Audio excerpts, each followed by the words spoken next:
Welcome, welcome, welcome. Let's talk. Soul Awakening with Sandra. Let's have a soul conversation. Let's have a soul talk. Take what resonates, leave what doesn't.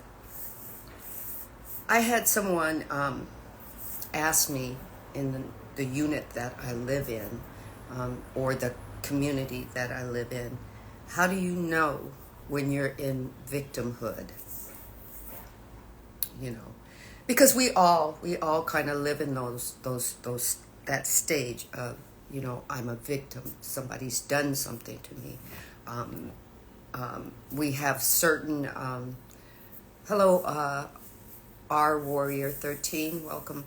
We all have certain stories or old stories, and I think I'm going to call this Conversation and Coffee when I save it, because I'm having a sip of my coffee. And yes, I do drink coffee.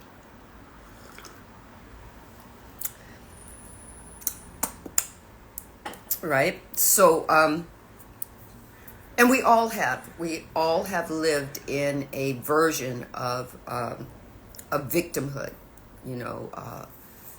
I can't do this because this is this way. I can't do this because so-and-so is saying I'm not worthy of it. I shouldn't do it, or whatnot. Okay, and these are all versions of victimhood.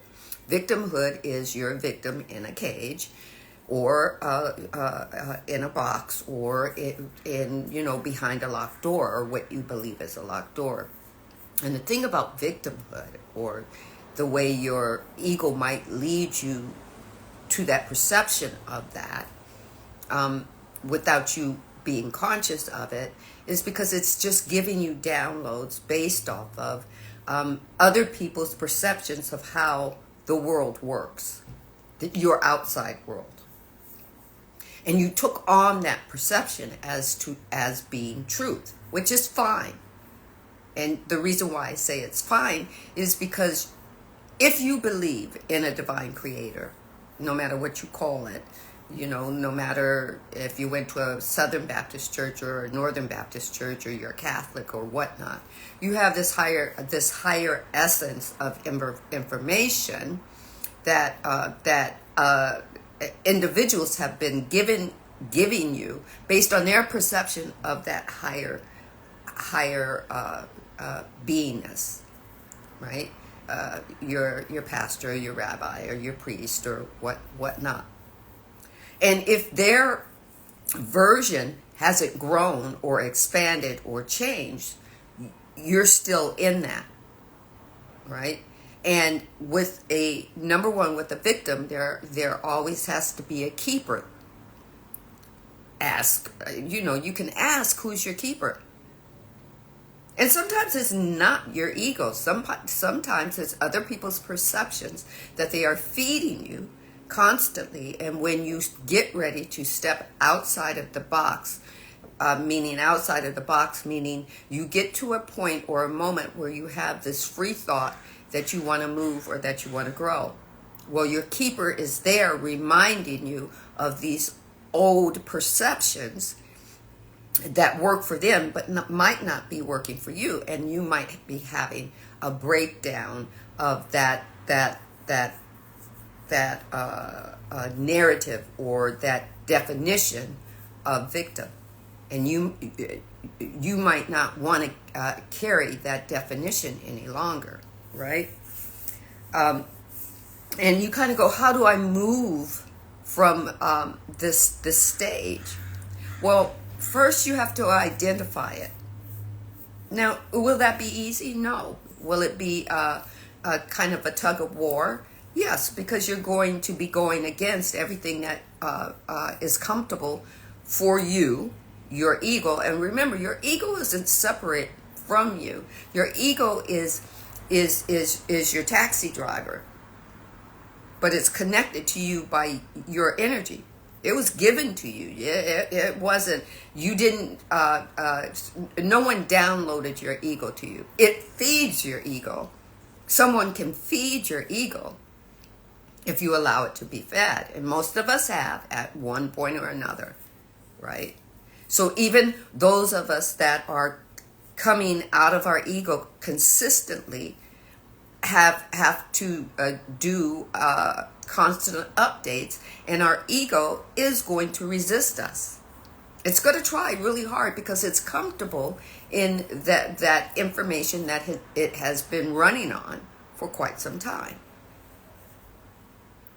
How do you know that you're a victim to that you're living in victimhood, or your ego, or you've now been perceiving yourself as you being a victim? It's everything that is running, the program that is running. Are you always saying, oh, I can't do that.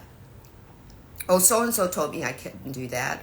Oh, the rules don't apply to me, right? Yeah, I'm not worthy of being better than that, right? A victim can be a victim of anything. You can be a victim of your traumas and your triggers. And you will always be a victim until you release yourself from the story behind it, regardless of who put the story there. Is it easy? I'm going to tell you right now, for me, it wasn't. Will it be for you?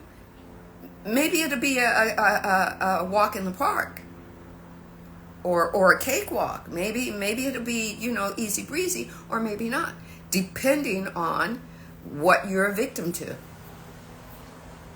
But usually victims blame other people for why they are the way they are.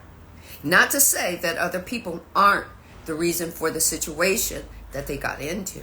Not to say it's not a generational problem. Not to say that you weren't mistreated when you were a child, or you were victimized by somebody taking control of you without your permission. Not to say none of that doesn't exist. It means, how long are you going to be attached to it? Are you going to take your whole life being that same victim in that past now moment? Because certainly you can, because most victimhood states are based on that you're getting attention from someone else, because someone else is going, oh man, we gotta walk on eggshells to protect her or to protect him. So somebody else is paying attention to you, but you're still hurting inside. If you're hurting, you might not be, right? But if you're at that stage where you go, how do I get past? If you finally acknowledge that you're in a victimhood state, that there are so many things that you have to address to be you, and you don't feel comfortable in those vibrational moments anymore, then you might possibly be a victim to situations, circumstances, definitions that hold you to a certain vibration that you don't want to be anymore. But the system that took that information in, hold on.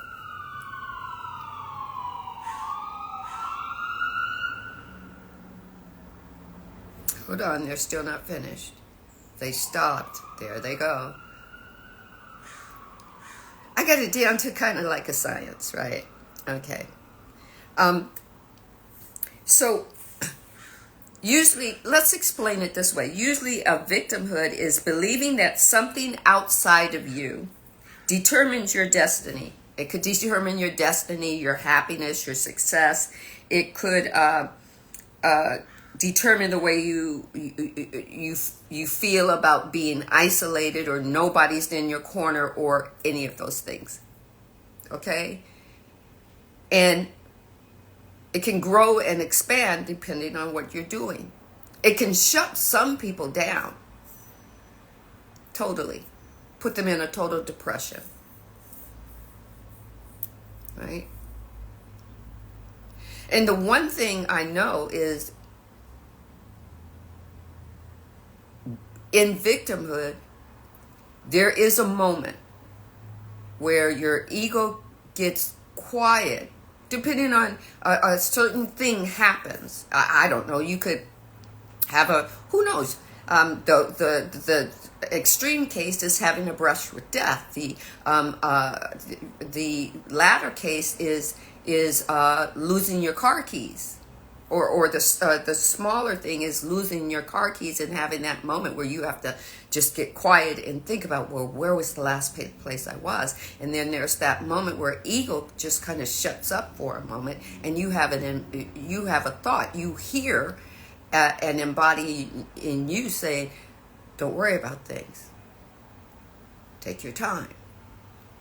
It's not what it seems. And you're taking it in and going, yeah, I'm in panic mode, right?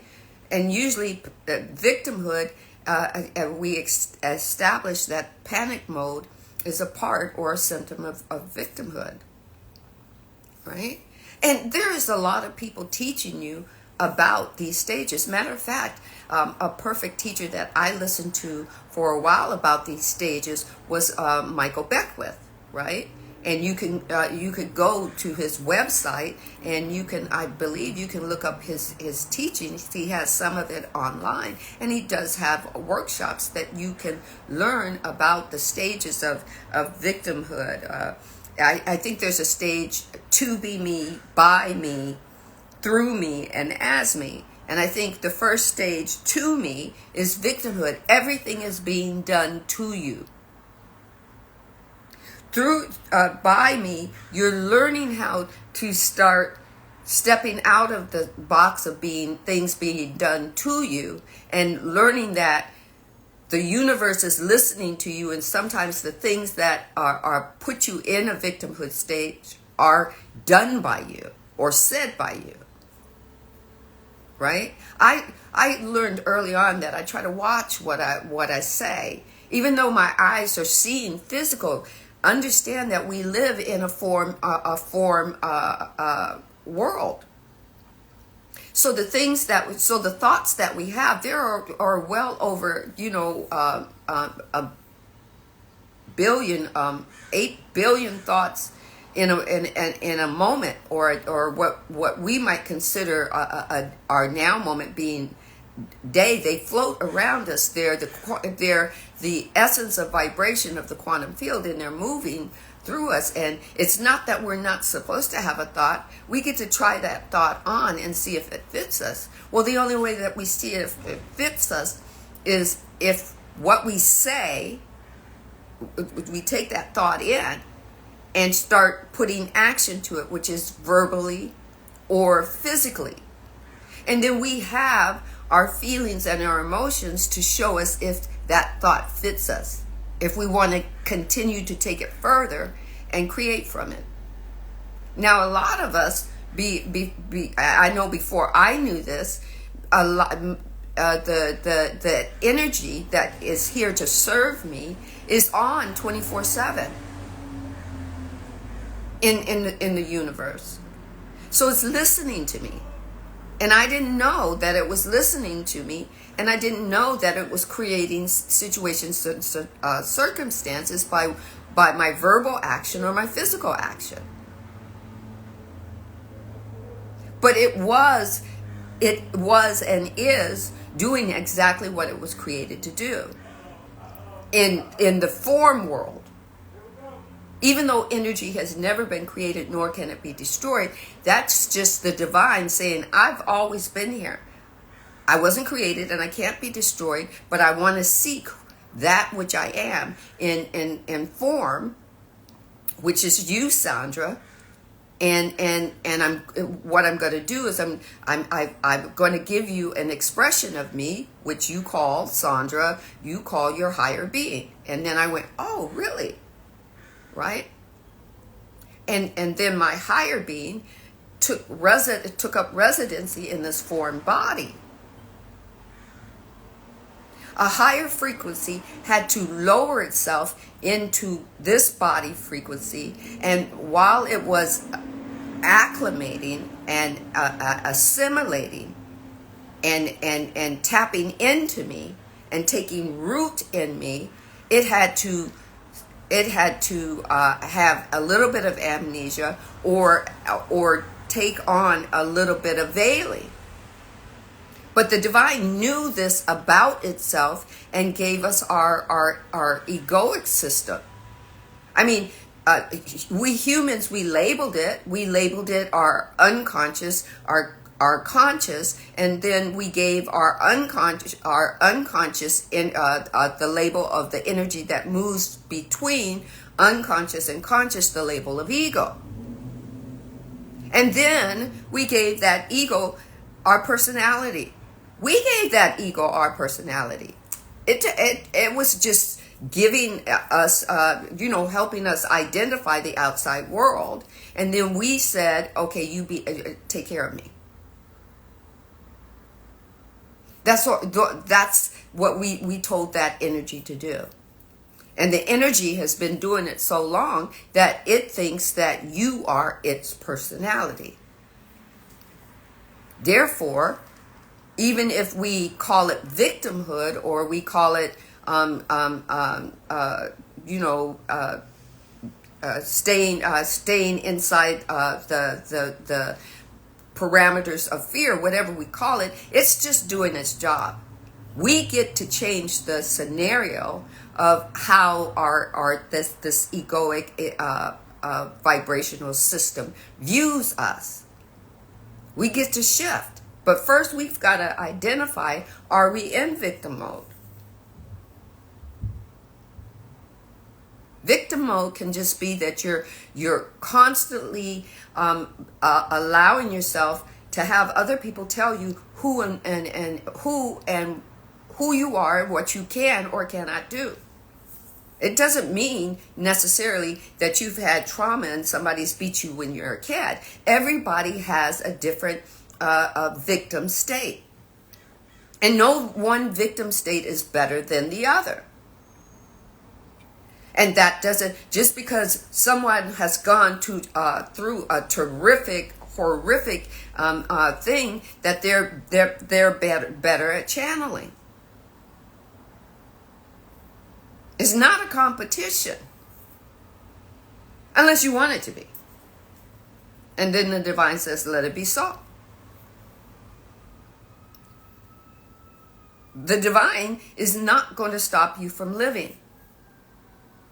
It's going to keep sending information for you to dive into, to shift, to grow and expand, and then to evolve. But if you don't take the information and put action to it, then you keep being what you're going to be.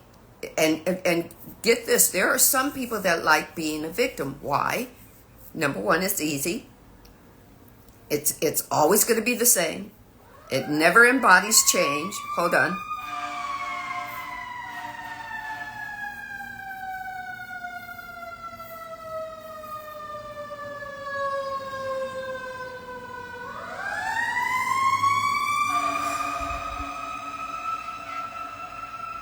Wow.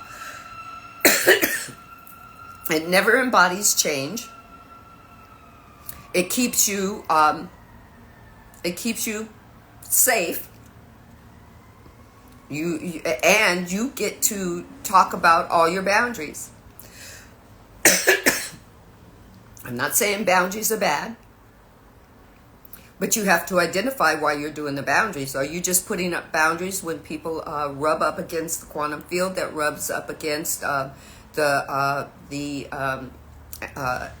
energy of situations and circumstances that don't feel good to you, and because they're yours, number one, oh, they're mine.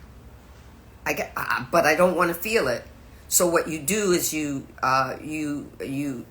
push it down, right? You push it down, you cover it up, and you put something heavy on it so it doesn't rise up. Yes, you do that. I know I did it. Everybody does it. We don't want to feel it. And we get used to doing it that way because it's easy. And then we add another layer on it. Woe is me. I can't do anything right because of X, Y, and Z. Because I had mommy trauma or daddy trauma, or because I had trauma from school, or because I'm, For me, I can only hear in one ear, or other things that make me, not intentionally, but make you a victim. And then when you're a victim, there are some people that go, oh, poor little Sandee. And they probably don't know that they're keeping me in there and they're keeping me comfortable. But if you're uncomfortable, you have to seek within yourself what stage you're in. Before you can even heal thyself, you have to know thyself.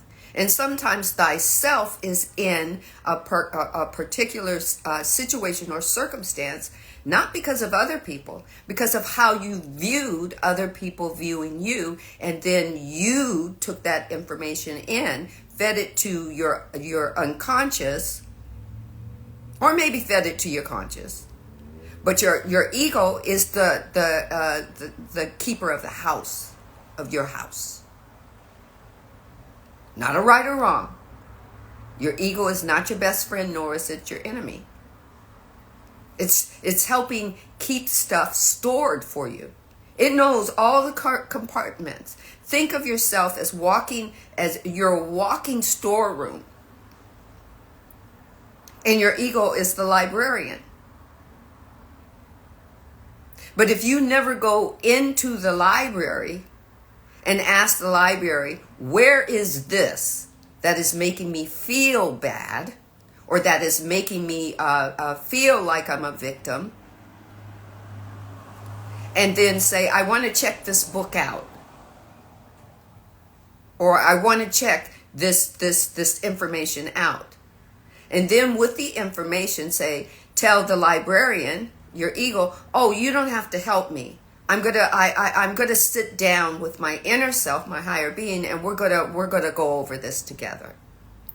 Thank you for giving me this file. Right? And then in order to come out of whatever victimhood you're in, you have to read that file, and you have to discern it, and you have to be open to actually see where the information came from, and how you applied that information to you.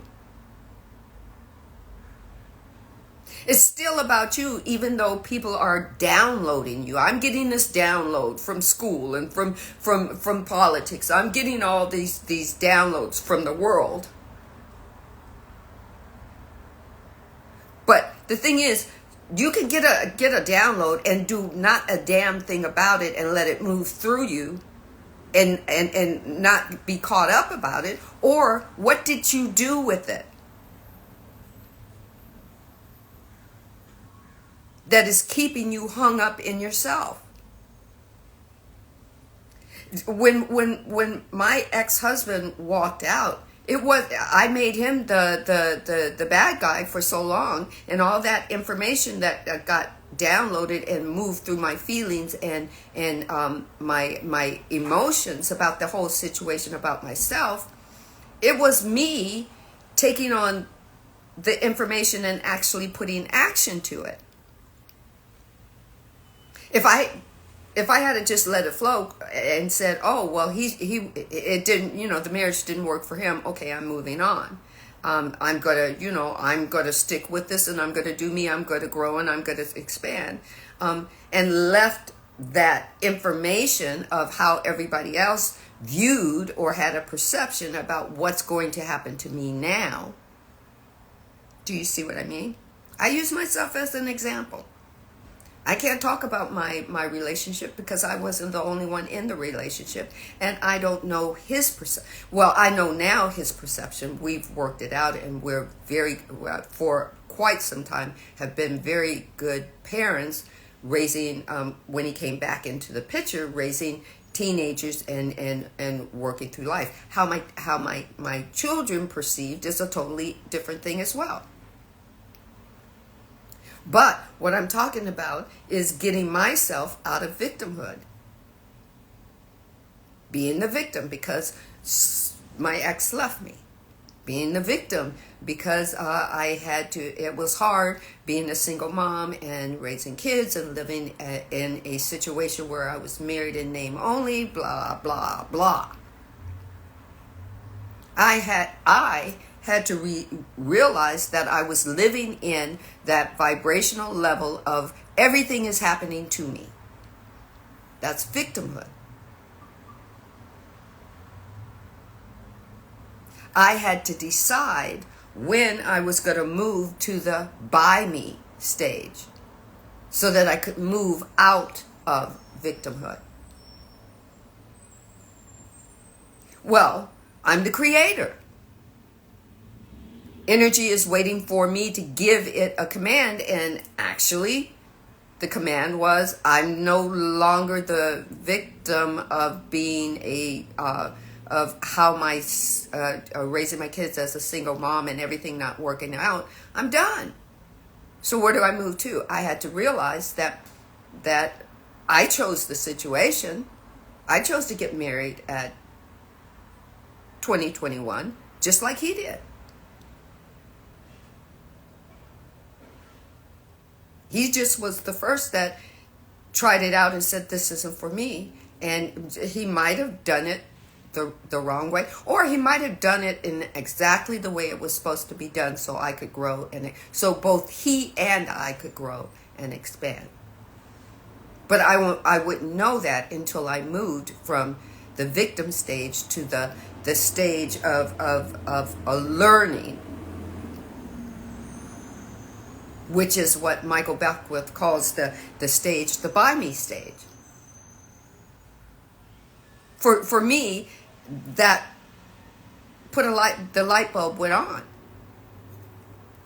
But take what resonates, leave what doesn't. You don't have to believe that you've created anything, it's easy for you to say, yeah, I did that because that was good and that was great. But if it's negative and if it's happening to you negative, oh, that couldn't be me. I only create the good. You're still in victimhood. You're still wanting to blame other people for your situations and circumstances instead of saying, well, what did I present that enhanced what they were doing to me, or what they said I couldn't do, or what they said I shouldn't have done, or what they said. And the best thing people said, I could have seen that coming. I saw that coming. But they oh, I remember when I tried to tell you that, and you were thick-headed and you whatnot. Been there, done that. Right? But in all of this life story, we're responsible for the story. That's how you get out of victimhood, is being responsible for the story in some way or another. It's not saying that the other people aren't playing their part or haven't done something to you, but it's how you react to what they've done, and in action or being verbal, or how you react, that's going to paint the picture for you. And you get to say, well, I reacted this way, and this painted the picture for me, and this pulled me back into victimhood, or I'm now stating that I'm a victim of someone because of what they did, not because of the way I reacted.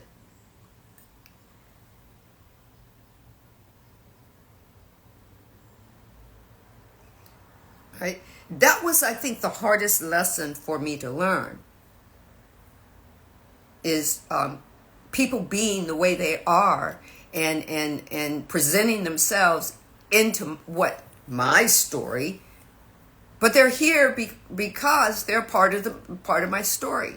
I may not remember that I invited them into the story because I wanted to learn something, but once I find out that I'm in some type of victimhood, or the situations and circumstances are not to my liking anymore, I have to go and I have to say, in order to get out of the victimhood, I have to stop pointing the finger.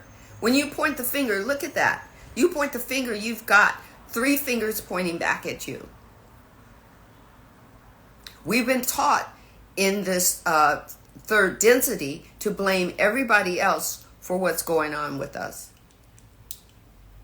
From starting with parents, moving on up to teachers and professors, moving into our work environment or our business environment or our career environment, moving on in moving and expanding into politics and religion, moving into how we view ourselves as we age. We get to blame everybody else for everything that's going on, and that keeps us in victimhood.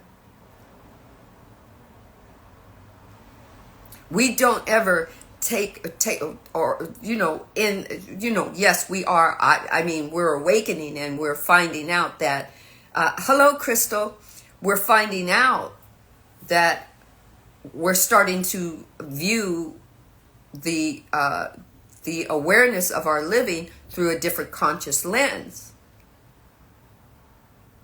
But the question is, in certain areas of your life, are you still interacting in victimhood? Some people have got their manifestations and they're very open in their chakras, manifesting money and whatnot, but they can't keep money because in that area of money, they're still caught up in being a victim of not being able to keep money. Because somebody else told you that you're not worthy of having money. So your money seems to vibratorily dwindle.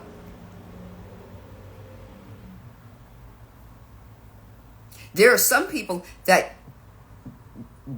they get money, but they're not good at keeping it or using it for the right thing because they've been told rich people are evil people. So if you keep money and you grow your money, then you might get into that category and you don't want to be evil.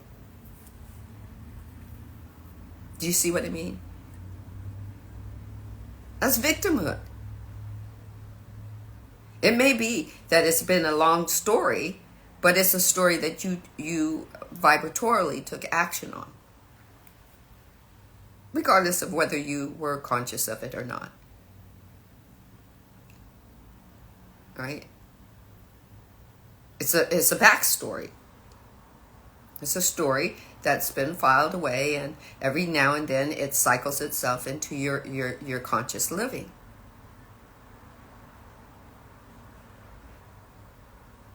Right?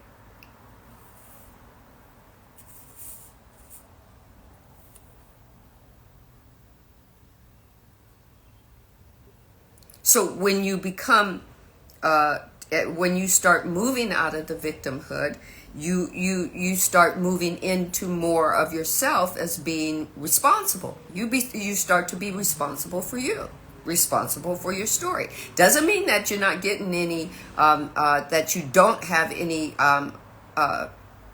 old information in you, that people weren't giving you information that was wrong from the time you were a child or whatnot, that life hasn't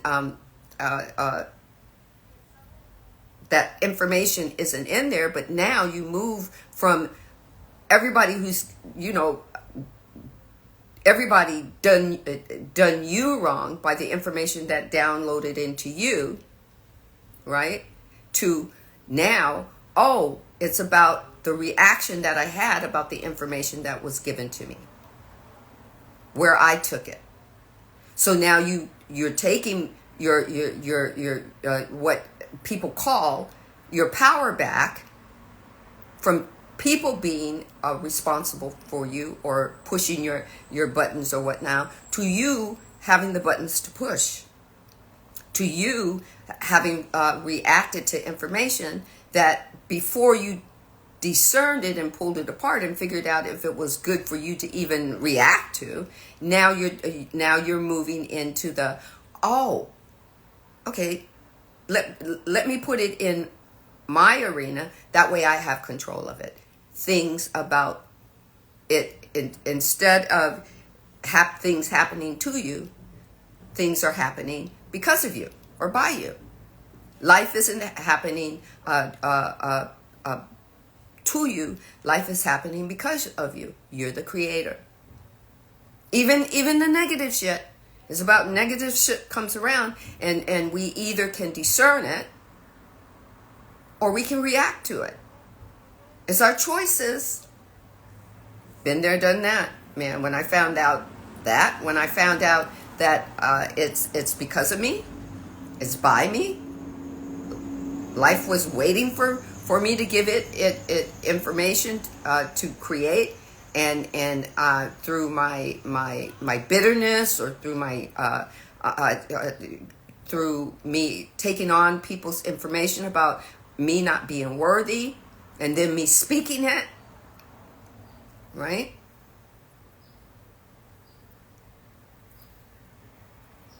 Hello, Lunar Queen. It's I know. It's hard, because if you're not in the vibratory that vibratory moment, it's hard to think that life is evolving. We're moving through life, and life is coming up, and we're walking this hard road, and we feel like we've got tons of bricks on us, and we're carrying this load. And it's easier to blame other people. But when you have that awakening moment to, whoa, life was listening to me and I gave it that information. Right? But it's kind of like the path you get to, it's a path you're moving through. It's growth, it's expansion, and it's moving through you, and you're waking up going, okay, now life isn't happening to me, it's happening because of me. Now what do I want to do with that? That means I'm going to be more mindful of what I say to life. That means that I'm going to tell life how I want it to work for me, how I want to see life as me.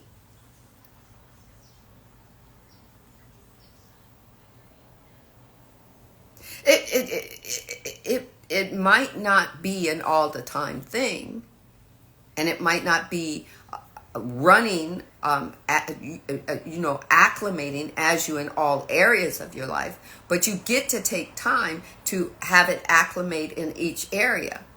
And become and then you get to be in alignment with it. You are the main ingredient of the recipe called life. Life is waiting for you to figure out you're the main ingredient.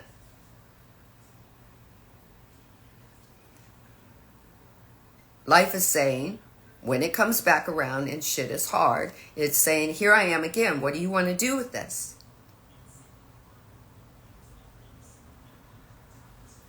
And you get to say, oh, I want to bury that. I want to push it down again. Right? And then other people living in your life, they could not even be, maybe they're not coming in purposely trying to trigger you. They're just living life in your story. They're in the story of where you put them. Where you wrote the script for.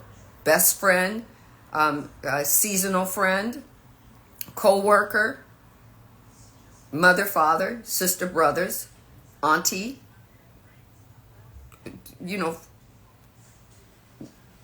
co-worker, enemy, where you put them in. They're going to come in and they're going to play the part. Now, if they activate you, or if most people love the word trigger, but I think it's activate. If they activate things that you've layered down within you, you get to say, well, why is this? Life is coming back around because it wouldn't have been triggered, and the veil or the bubble wrap or the cement is coming up, and this is being revealed to me again. You get to say, do I want to stay in victimhood and blame other people for this and push it down again, or do I want to discern it and find out why it keeps getting activated? Well, for me, I know it keeps getting activated because I had to go ahead and feel how whatever that situation or whatever that circumstance or whatever that feeling about a certain person or a certain conversation or whatever it is, I had to go feel it. I had to let the emotions flow about it, whether it was good or bad or indifferent, feel it, and then decide, okay, after I felt this, ooh, that didn't feel good. Oh, I never want to feel something like that again. Well, then in order to never feel it again, I have to allow it. I have to allow myself to surrender it and let it go.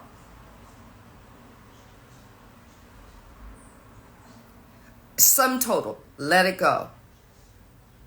Not say, well, I can forgive, but I can't forget. Well, if you can't forget, then it's got to come back around to you. Because you just said that to the energy of the universe, I'm going to forgive it, but I'm not going to forget it. And the universe says, what does the universe says? As that genie that you know, your wish is my command. I will bring something around in a different situation that will help you remember. I know a lot of people that say, I'll never forget. I need to remember that. So if I see that happening again, well, you just told the universe that vibrationally it's going to happen again.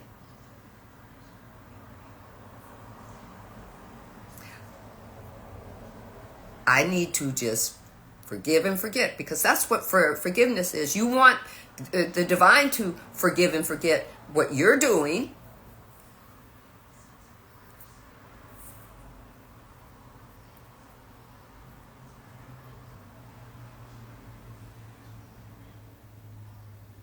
but you can't do it for yourself. Interesting. That's that separateness stage. You feel you're separate from the divine, yet possibly, for me, the divine moves in through and as me. Well, if the divine is moving as me, and the divine is forgiveness in the sum total of what wholeness is, then the divine is forgiving and forgetting. Because each now moment is a new now moment. Your past wasn't a past moment, and you moved into your present moment. The past moment does vibrate, but it doesn't vibrate in the moment that you can recreate it. You can view it and go, oh, I did that. Well, let me move in a different way. And when you're moving in a different way, you're changing or you're updating in your now moment, and you're giving maybe your ego an update that it can hold on to know that it can merge back with that created it. It's not separate, but it's your choice. Free will. The divine can't make you do anything. Matter of fact, the divine won't make you do anything. Otherwise, that negates the whole essence and vibration of being given free will. But we've been taught to even blame God for why things never happen, why we don't get things. That way we don't go in and dive into what where did we stop in our manifestation? Did you not get to the allowing moment where you allow yourself to be in the vibrational match with what you were asking for? And because you didn't get there, you blame the divine or the creator or Almighty God or whatnot. Oh, he, God, must not have wanted me to go there or get this or live a happy life. Right? You get to go back to victimhood and blame God. Or blame your husband or blame your wife for why the relationship didn't work. Or blame your kids because they just don't listen. They treat me awful or whatnot. Well, hey, because when you were a kid, you had boundaries and you had rules from your parents, and you didn't like that as a kid. You didn't understand why there were boundaries and rules, but you didn't like it as a kid. And as a kid, you said, well, when I have my kids, I'm not giving them any boundaries. Well, you went, instead of taking a middle ground, you went total opposite. And then when the kids grew up and became the adults that didn't know boundaries, they didn't know rules, they didn't know they didn't know about personal space. Then you go back into victimhood and you go, woe is me, I don't know what went wrong, blah, blah, blah.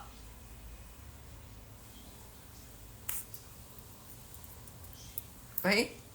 But if you took that moment to say, well, I see where I did it. It's I went, the total opposite way because I didn't like the boundaries that my parents or the rules that my parents set up for me. So I said, verbally, that's an action. When I have kids, I'm not going to give them rules and boundaries. They're just going to be, free, and they're going to figure it out, and they're going to be well adjusted and whatnot. And then when you went the other way, because that's what you spoke and that's what life gave you, it didn't work out for your highest and greatest good because they were in their space with the freedoms and the no boundaries that you gave them, and they went the total opposite, where they respected nobody, not even you. I'm just saying, this is an example.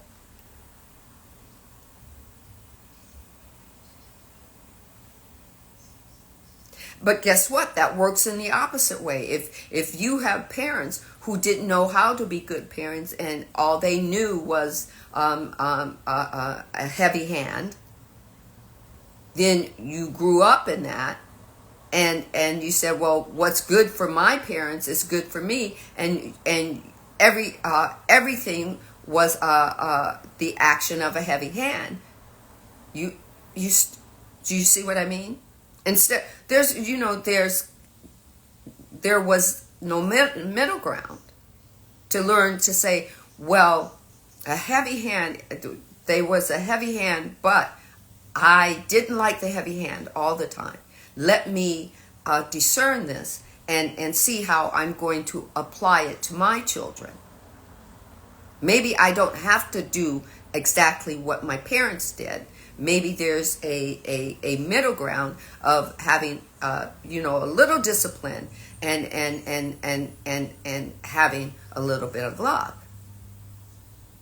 which brings you out of victimhood into the stage of by me.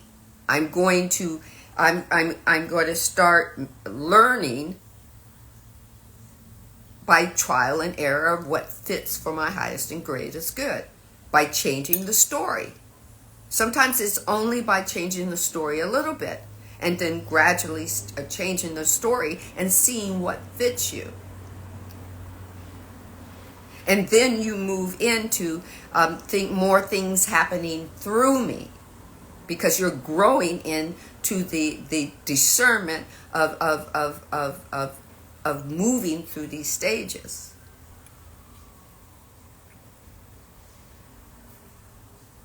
Welcome in.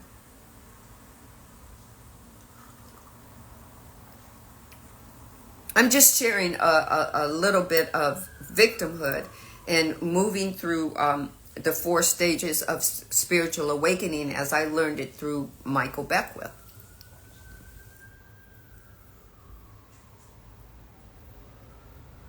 These stages are called something else by another teacher or whatnot. These aren't just it isn't only Michael's download. The divine is giving this information to everyone and teaching it in different variations, because there are people who learn in different variations, because vibration is audible in different octaves, because people go through different life experiences. There isn't one size that fits all. There isn't one size of victimhood or the stage of victimhood that fits all. You could be a victim to being online and a constant scroller. And not being able to put down your phone for a minute. I just had a conversation with a friend of mine who says she had to take the break from the social media because she was a constant scroller. Even when she was in the now moment of and presence of family, she still had her phone. Victimhood isn't just about your trauma. And a lot of people make you think that if you didn't go through something traumatic, you're not called. God's not going to call you. The divine creator is not going to move through you and create through you like those who've had so much trauma. They're deserving of God's movement through them.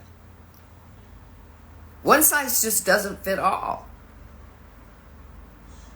One person's trauma is not another person's trauma.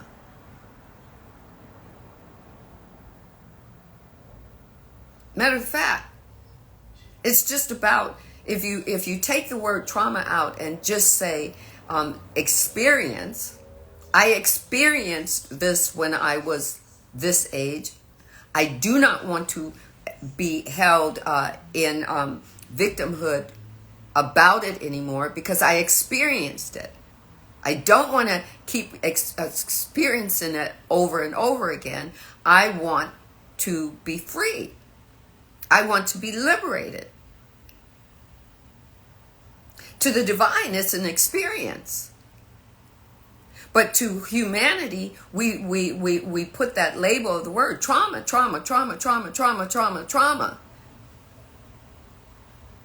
And now every time we say it, we vibratorily bring action to it. Trauma-based this, trauma-based that. For the divine, it's an experience.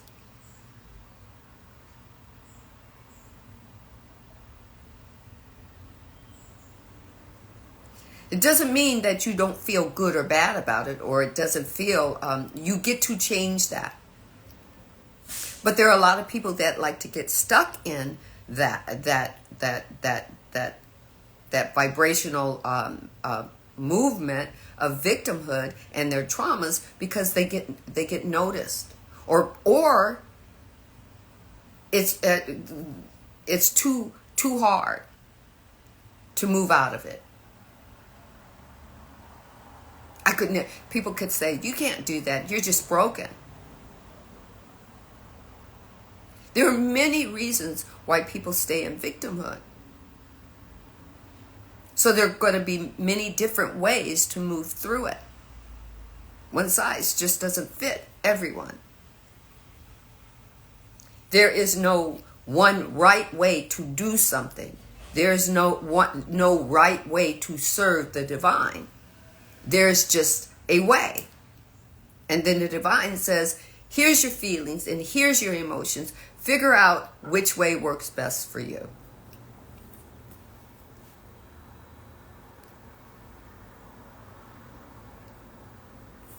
Right? So you get to do the to me, which is everything is happening to me. The world is against me.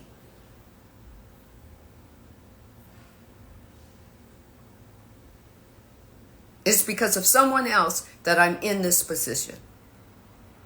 And then when you get to the by me, that, energy is always moving in, through, and as me and listening for me to give it a command, and I gave it a command. What command did I give it to? Did I give it to put me in victimhood? You can't change other people. So that means you have to go internally into you and say, well, this person did this, this, and this. How did I react? Then that becomes your by you. Because then you become responsible for how you reacted to it. Even when you were a kid. When you were a kid, your parents were given that duty to help grow and expand you. But as you took on that information, and it might have not have been for your highest and greatest good, now as an adult, how are you taking that information in as an adult? That's the by you.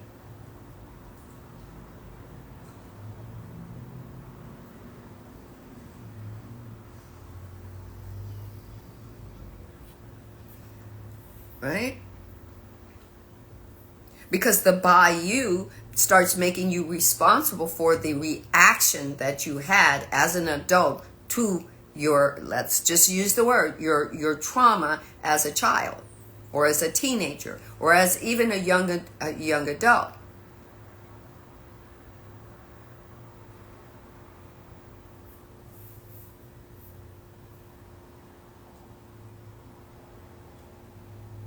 If things keep happening to you in the same energy field, like saying to yourself, oh, that person wasn't a great person for me, I'll do better.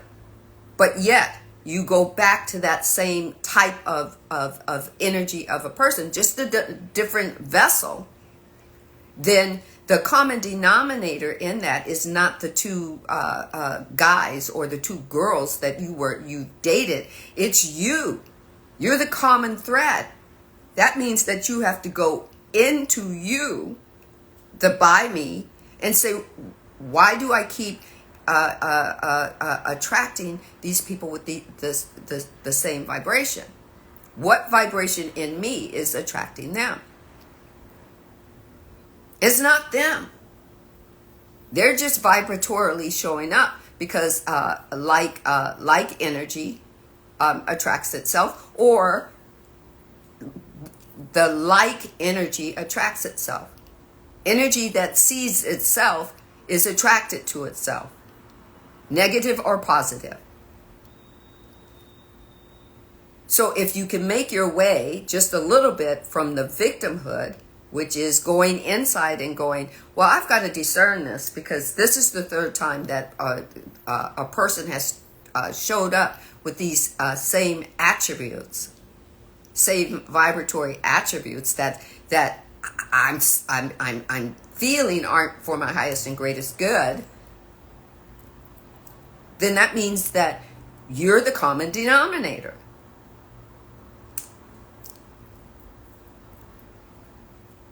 What are you saying, which is an action, or doing, that the universe keeps saying your wish is my command, and bringing the same vibratory action or situation or circumstance or person into your story. I know it's very hard to tell people you created this. I wouldn't have created something this. I wouldn't have created me. I wouldn't have created some the love of what I thought is my life to walk out on me and my 3 kids. I wouldn't have created that. Oh no, I wouldn't have done that. But yeah, I did. Because what I did was I created the situation without discerning the situation before I created it. And we did. We were just young adults, and we sat and we embodied the thought of being married and having 3 kids. And he didn't know anything about being a husband. I didn't know anything about being a wife. We didn't know anything about being parents. And we created that story, and life took on information that was being given to us, but we weren't discerning it. We were just acting on it.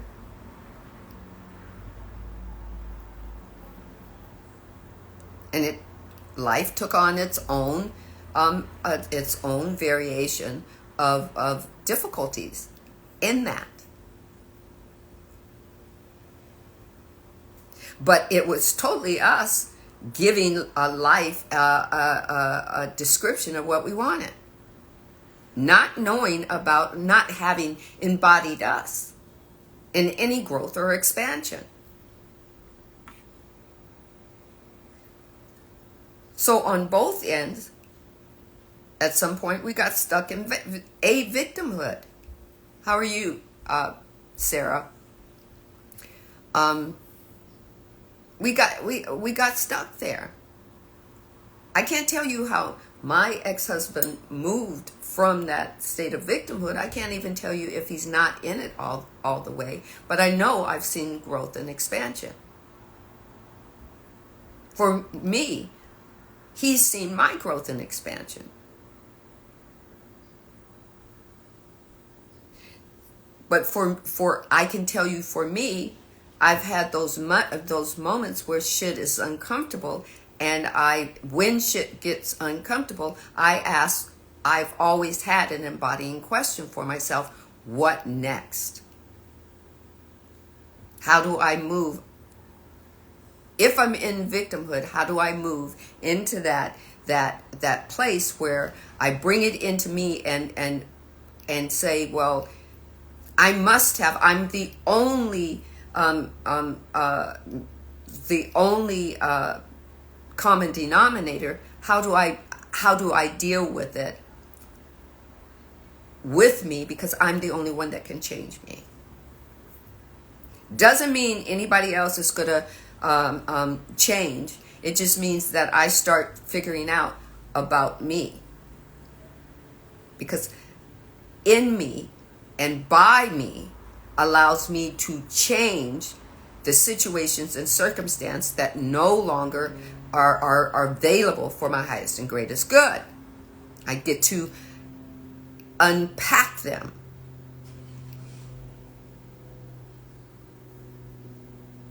And then I get to start moving through me and doing the work, instead of waiting for somebody else to do the work for me.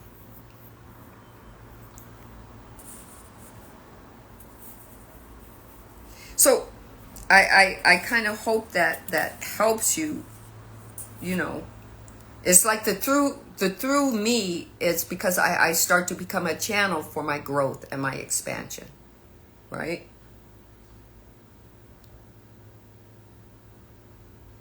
So I get to move from me being in a victim stage. Everybody else is doing something else to me, and life is fucking with me. And I get to move into, and as me, I'm the common denominator why these things aren't working. I'm the one that put the verbal action to it, or the physical action to it. And then I get to move through me, which means I get to do the work, right? I get to be the channel that is open to doing the work for me. And then I get to move into that vibration of as me, knowing that, oh, I'm wholeness. I'm part of the divine. For me, I call it the triune. I get to start understanding that my body, my mind, and my soul are one. They work together. Right?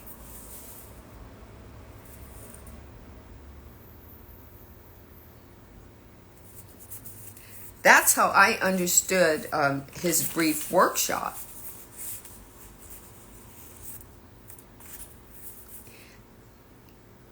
It's about how you take it in and how you make it work.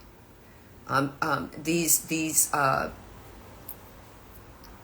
ascended masters or yogis or teachers or educators and spiritual teachers and spiritual educators can only give you the information. You have to start discerning it for you and allowing that vibration of what they're giving to you to be the information that you get to go inward with, and make sure you understand that you are the central location of where everything, all the energy is emanating from. You're the common denominator. You're the main ingredient, whatever you want to call it. You're the only one that can change you. You're the only one that can move yourself from victimhood.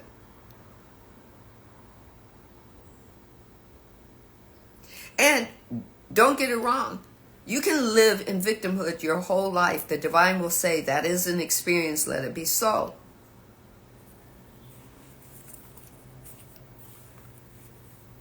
Right?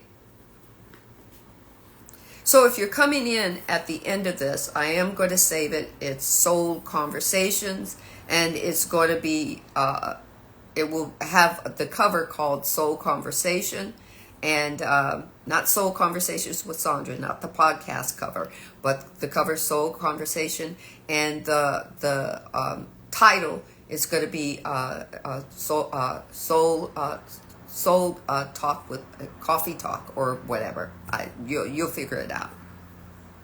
And if you like this live, and invite somebody to listen to it in replay. And if they can't find it in replay, I will be transferring it to my Spotify. So, join me and be part of my family on my Spotify. I will have the link there for my Spotify and for my YouTube. So everyone, take care. Come back for my Soul Conversations, the podcast with Navy Montel, and so that we can talk a little bit about spirituality, cosplay, anime, and everything, everything fun, everybody is growing and expanding, and they're having all these areas open up, and how they use their spirituality in their life is sometimes it's very subtle, and sometimes it's very out there in your face, and sometimes there are people who have never said that they've had an awakening moment, right?